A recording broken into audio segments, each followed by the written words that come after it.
বিশ্বের প্রায় প্রতিটি দেশেরই রয়েছে যুদ্ধ মোকাবেলায় আধুনিক সব অস্ত্র। এই তো কিছুদিন হলো আমাদের প্রতিবেশী দেশ ভারত তাদের অগ্নি 5 মিসাইলটি সফলভাবে পরীক্ষা করলো। এটি হচ্ছে ইন্টারকন্টিনেন্টাল ব্যালিস্টিক মিসাইল, অর্থাৎ এই মিসাইলটি ভারত থেকে লঞ্চ করলে এশিয়ার প্রায় সবগুলো দেশেই আক্রমণ ও যুদ্ধ প্রতিরক্ষা করা সম্ভব। এই মিসাইলটিতে রয়েছে আধুনিক টার্গেটিং সিস্টেম। মিসাইল তৈরিকারক কোম্পানি DRDO বলছে অগ্নি 5 হচ্ছে এমন একটি ব্যালিস্টিক মিসাইল যেটি তার টার্গেটকে পিন পয়েন্ট পজিশনে হিট করতে পারে।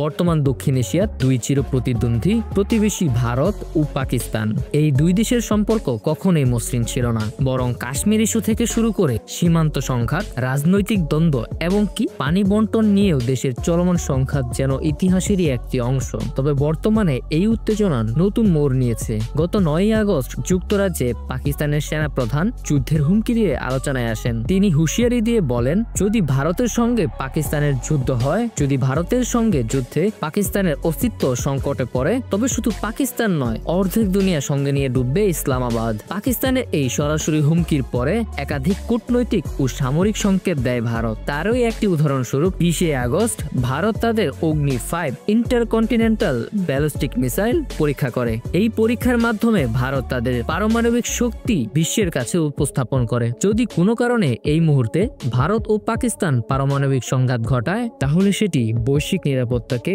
হুমকির মুখে ফেলবে। এদিকে এই সংঘাতকে নতুন একটি মোড় দিচ্ছে যুক্তরাষ্ট্র। গোপন সূত্রের ভিত্তিতে বলা যাচ্ছে যে কূটনৈতিক মহলে বর্তমান সময়ে ভারত ও পাকিস্তান হচ্ছে আলোচনার শীর্ষে। শুধুমাত্র ভারত নয়, বিগত 6 মাসের মধ্যে পৃথিবীর শক্তিধর প্রায় সবগুলি দেশই তাদের পারমাণবিক অস্ত্র ও তাদের যুদ্ধ মোকাবেলার শক্তি পরীক্ষা করছে। বন্ধুরা, বাংলাদেশের ভৌগোলিক অবস্থান এমন একটি জায়গায় যে অঞ্চলটি ভারত পাকিস্তান যুদ্ধে পাকিস্তানের, ভারত চীন যুদ্ধে চীনের, ঠিক একইভাবে ভারতের জন্য একটি গুরুত্বপূর্ণ অঞ্চল। এই কারণে আমাদের সব থেকে বেশি সতর্ক থাকতে হবে। সতর্ক থাকার আরো একটি কারণ হচ্ছে আমাদের কাছে কোনো ব্যালিস্টিক মিসাইল নেই, পারমাণবিক ওয়ারহেড বসিয়ে যুদ্ধ মোকাবেলা করার মতো অস্ত্র নেই। আমাদের কাছে থাকা অস্ত্রগুলি সাধারণ যুদ্ধ সংঘাত মোকাবেলাতেও যথেষ্ট নয়। আমাদের সরকারের উচিত আমাদের ডিফেন্স সিস্টেমকে আরো আধুনিক করা, উন্নত বিশ্বের সাথে তাল মিলিয়ে কিভাবে নিজেদেরকে বিশ্বের কাছে শক্তিশালী করা যায় এই বিষয় নিয়ে দ্বিতীয়বার ভাবা। বন্ধুরা, আপনি যদি জানতে চান বাংলাদেশ নৌবাহিনী অর্থাৎ আমাদের সমুদ্র প্রতিরক্ষা নিয়ে, তাহলে আমার এই ভিডিওটি দেখতে পারেন। আজকের ভিডিওটি এই পর্যন্তই। দেখা হচ্ছে পরবর্তী ভিডিওতে।